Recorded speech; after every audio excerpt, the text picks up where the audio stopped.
bit boy. And you're bullshit. So motherfucker, step the down. Bismillahirrahmanirrahim. Assalamu alaikum, brothers and sisters. If you're watching this video and it's Salah time, please pause it and go pray, and come back when you're done. Please check out the description section of this video to donate to Palestine and to support the channel. I previously made a video on an online clash between Sister Myriam Francois and brother Mohammed Hijab in regards to some Twitter back and forth, where the sister was calling du'ats F-boys and Dawa boys, and Mohammed Hijab questioned her on it only to be blocked. For more context, watch my previous video on this, I've linked it in the description. Things seem to have escalated significantly, with brothers Mohammed Hijab and Ali Dawa making videos on the topic, to which Sister Myriam made a fiery response cursing at not only brother Mohammed but also his mother, astaghfirullah. I do not agree with her choice of words whatsoever, but to give context, she was responding to brother Mohammed questioning why she was disrespecting Muslim men and questioning whether she was even Muslim, as well as him insinuating she is also disrespecting Islam by labelling it as misogynistic. Let's roll the clip. Imagine what a little bit boy you have to be to, in the middle of a genocide, in the middle of this war, to take time to make videos about little old me. Because your fragile little ego got hurt because women called you out on your bullshit. So motherfucker, step the down. Go and get a job. Go and do some work. Put your energy in service to the struggle and sound the down. Firstly, bad language and cursing is strictly forbidden in Islam. The sister should not be swearing at brother Hijab because she is triggered by a video he made about her. The Holy Quran tells us that every word we utter is recorded by Allah subhanahu wa ta'ala. And the Hadith tells us the words we utter can lead us to either hellfire or paradise. And this name calling and using foul language, cursing at people's mothers, is totally uncalled for. Usually this sister has a lot of class, but in this instance she's lost her cool and is in the wrong. If you can't intelligently refute someone, then it's best to stay quiet. Let's leave people's mums out of it. She also said, why are insignificant things being talked about when there's a genocide going on? Which is a very fair point, but this applies to the sister also. She is also participating in commenting and escalating an online gender clash between Muslim men and women in regards to recent viral allegations that have been irresponsibly put out there. Sister Myriam also shamed brother Hijab by saying his ego is hurt and that he should be fighting the good fight, which I have to acknowledge she does wholeheartedly. She has fiercely defended Palestine through her work and I respect that. But it seems like her ego is a little bruised too. And let's not discount the good work brother Mohammed has also done to an equal if not greater degree. Look, my sisters, if we're going to criticise the brothers for engaging in non-constructive topics, we also have to take accountability by recognising they're simply responding to the clout-chasing allegations and liberal shaming tactics sisters are putting out there first. If we as women stop slandering them, they will stop responding. You can't just mouth off about people and not expect to be challenged on your wild claims. Before reprimanding her, brother Mohammed was also complimentary of Sister Myriam in his long-form video. Take a look at this. Myriam Francois, who's done some good works for the Palestine cause. I remember watching some of the things that she used to do, advocating the pro-Islamic position, clarifying some of the misconceptions about Islam. Very articulate, very good. A white feminist could not say the things that you're saying without being labelled as an Islamophobe. Defensive posturing about the great gains Islam brought for women in the 7th century says nothing about whether or not it continues to be a force for good in the advancing of women's rights today. Textual Islam itself, there are undoubtedly verses and sayings of the Prophet, peace be upon him, which continue to cause concern in their current understanding.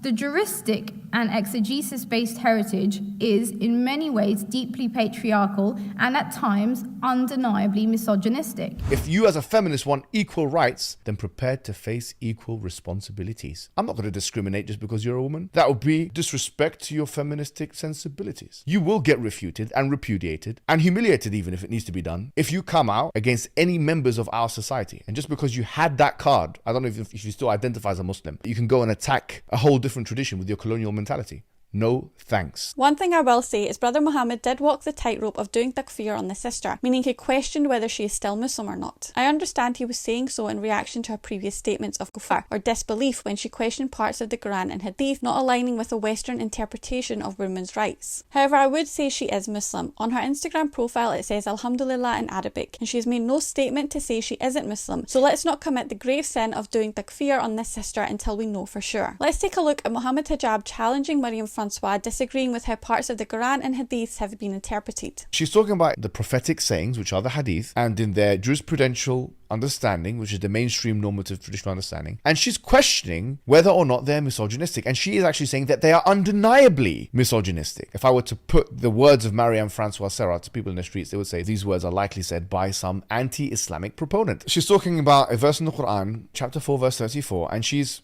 quoting a progressive interpretation, in her words, and she's rejecting this progressive interpretation. If you're rejecting the most progressive interpretation of 434, what interpretation do you accept? Do you accept any interpretation? Because the answer to this question implicates you as either a Muslim or a non-Muslim. Because Islam is you believe in every single word of the Quran. You believe in every single instruction given by the Prophet. This is what Islam is. She's now attacking the Dawah guys, referring to me and others as Muslim incel Twitter. And then on the other hand, we're the F-boys. You are taking a segment, a sub-segment of Muslim men, and you are generalizing them. You are speaking about them in this way, and you've been a Muslim for 20 years and making all these theological mistakes, attacking subsections of Muslim society, using colonial narratives, using liberal and feministic narratives, which are knowledge productions of the West. Now you're imposing them on us. You want Islam to fit in line with that model. Why is it that you can say that? Unchecked and unaccounted. And if we say anything, oh, but she's a pro-Palestine activist. What do you mean that she's a pro-Palestine activist? She can see what she wants. Myriam Francois,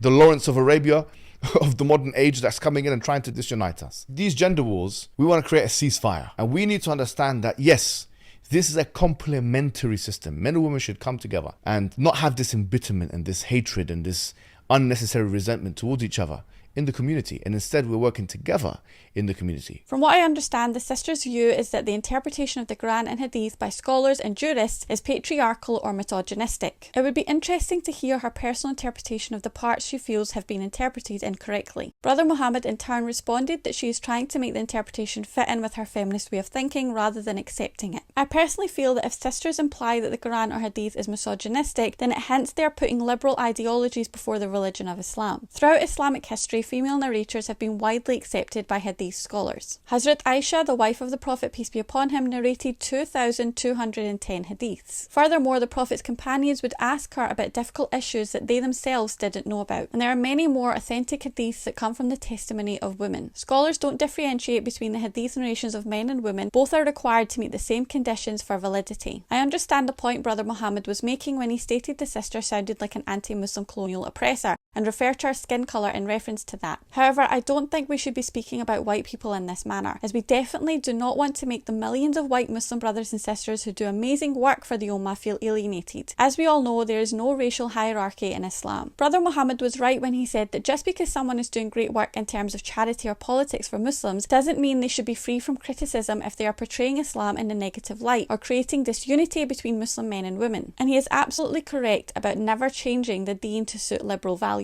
As Muslim women in the West, we cannot fall into the same traps and brainwashing non-Muslim women have fallen into, and we must never imitate their attitudes, behaviour and mannerisms. This is not befitting of Muslim women. We have the Quran and Sunnah that give us perfect guidance and infinite wisdom way beyond the comprehension of our programmed modern brains. Respect to the brother for calling for unity between Muslim men and women, and I agree with the sister when she said, let's get past all of this nonsense and concentrate on ending real oppression of Muslims in Palestine. Thank you for watching. Make sure to join my free Telegram group via the link in the description, where we as Muslims can speak freely and without censorship about issues like this, and in order to guide and support each other in our deen. And remember to like, subscribe and become a channel member for access to exclusive content. Until next time, inshallah, Jazakallah khair. Allahu Akbar, Allahu